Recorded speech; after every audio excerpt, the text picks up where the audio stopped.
سرکار مدینہ میرے ہر غم کا سہارا، سرکار مدینہ میرے ہر غم کا سہارا، میں غوث کے ٹکڑوں پہ ہی کرتا ہوں گزارا، میں غوث کے ٹکڑوں پہ ہی کرتا ہوں گزارا، جاؤں کبھی بغداد مدینہ یہی ارمان، سنی مسلمان میں سنی مسلمان، سنی مسلمان میں سنی مسلمان، یہ سلامت سنی دعوت اسلامی، رہے سلامت سنی دعوت اسلامی، خواجہ رہے سلامت سنی دعوت اسلامی، رہے سلامت سنی دعوت اسلامی، یہ تو ہے فیضان تمہارا یا خواجہ، سارا ہندوستان تمہارا یا خواجہ، سارا ہندوستان تمہارا یا خواجہ کا دشمن ہے وہ میرے خواجہ کا دشمن ہے، اور جو میرے خواجہ کا دشمن ہے وہ ان کے نانا کا دشمن ہے، اور جو میرے آقا کا دشمن ہے وہ اللہ کا دشمن ہے، اور جو اللہ اس کے رسول کا دشمن ہے وہ کسی اینگل سے مسلمان نہیں۔ خواجہ کے ملک میں، خواجہ کے گھر میں بم بلاسٹ کرنے والا خواجہ کا چاہنے والا نہیں ہو سکتا ہے، جو خواجہ کے غلاموں پر گولی برسائے وہ خواجہ کا عاشق نہیں ہو سکتا ہے۔ اے مسلمانوں، ہم ہندوستانی ہونے پر فخر محسوس کرتے ہیں، میں مسلمان ہوں مجھے اس بات پر ناز ہے، میں ہندوستانی ہوں مجھے اس بات پر ناز ہے، دنیا کے کسی کونے میں چلے جاؤ تمہیں پیزا مل جائے گا، برگر مل جائے گا، عیش و عشرت اور آرام کا سامان مل جائے گا، لیکن خواجہ کا گنبد تمہیں ہندوستان کے علاوہ کہیں نہیں مل سکتا۔ آخری بات عرض کر دوں، اللہ کے محبوب جناب محمد رسول اللہ صلی اللہ علیہ وسلم آقا نماز سے فارغ ہوتے ہمیشہ کا معمول تھا دعا کے لیے آقا داہنی طرف گھوم جاتے۔ صحابہ اکرام نے عرض کیا یا رسول اللہ صلی اللہ علیہ وسلم، نماز کے وقت چہرہ قبلے کی طرف، خانہ کعبہ کی طرف،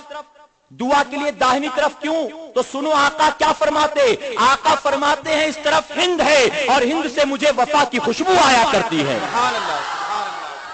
شاعر مشرق ڈاکٹر اقبال پکار اٹھے، میر عرب کو آئی ٹھنڈی ہوا جہاں سے، میرا وطن وہی ہے، میرا وطن وہی۔ مبلغ 400 دیتا ہے پہرا سنی دعوت کا، کنارہ ہند ہو US کے لندن اور افریقہ، کنارہ ہند ہو US کے لندن اور افریقہ، جہاں میں ہر طرف گونجا ہے نعرہ سنی دعوت کا،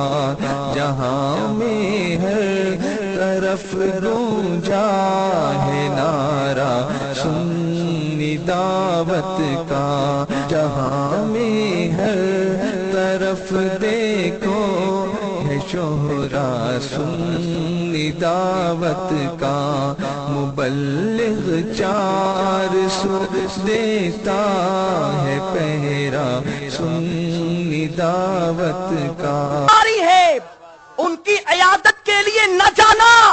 دل کی بیماری الگ چیز ہے، جب دل کی بیماری ہوتی ہے تو انسان کا وجود مر جاتا ہے، اور جب دل میں بیماری ہوتی ہے تو انسان کے ایمان کا جنازہ نکل جاتا ہے۔ اس لیے اللہ تبارک و تعالیٰ نے کافروں کی، منافقین کی پہچان بیان فرمائی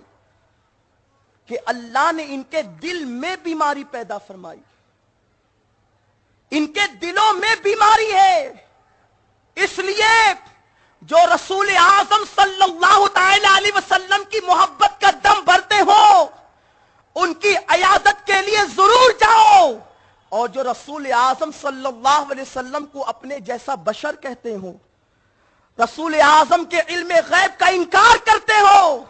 اللہ کے حبیب صلی اللہ علیہ وسلم کے بارے میں کہتے ہو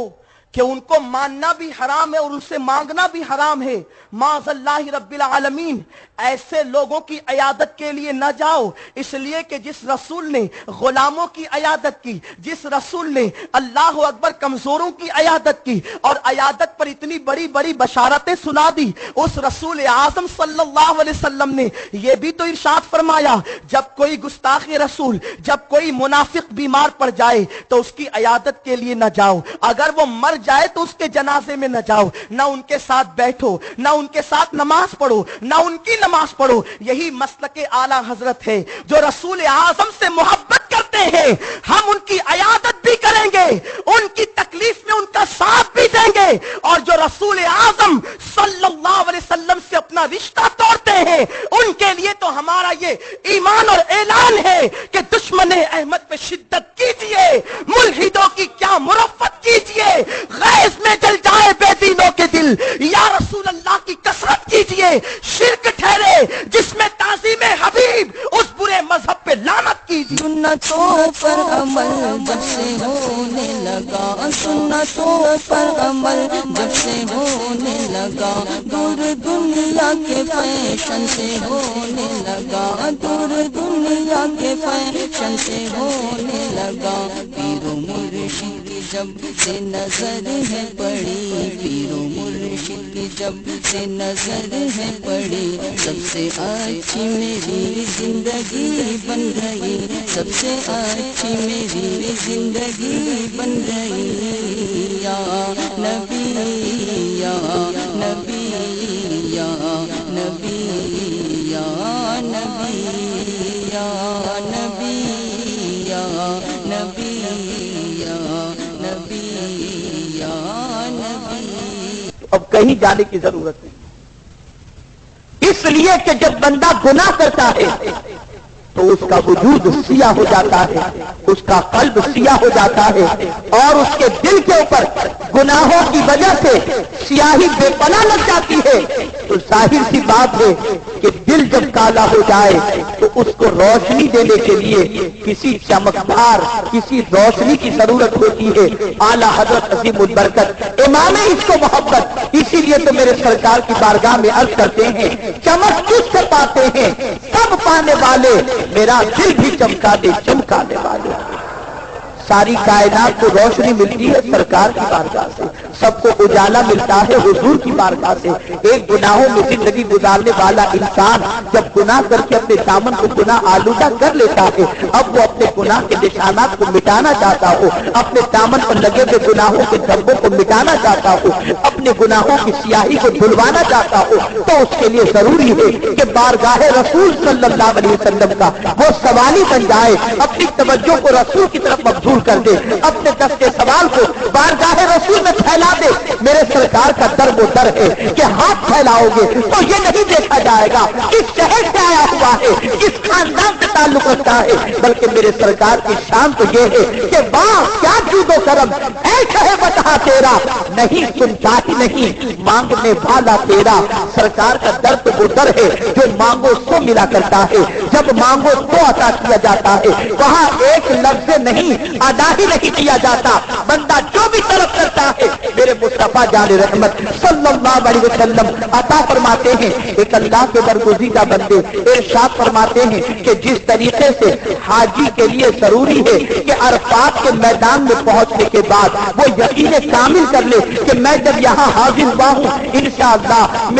میرا مولا میرے سارے گناہوں کو آج کے دن معاف فرما دے گا، ایسے ہی ایک عاشق رسول کو، سرکار سے محبت کرنے والے کو مدینے میں پہنچنے کے بعد یہ یقین کر لینا چاہیے کہ میرے مصطفیٰ جان رحمت میری شفاعت فرمائے.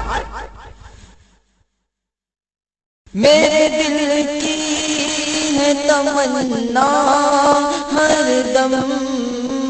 میرے دل کی ہے تمنا ہر دم، اپنا گھر اس کو بناؤ آقا، اپنا گھر اس کو بناؤ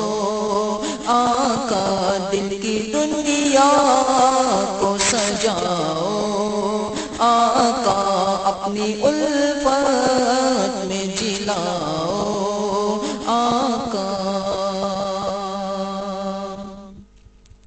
فکر دنیا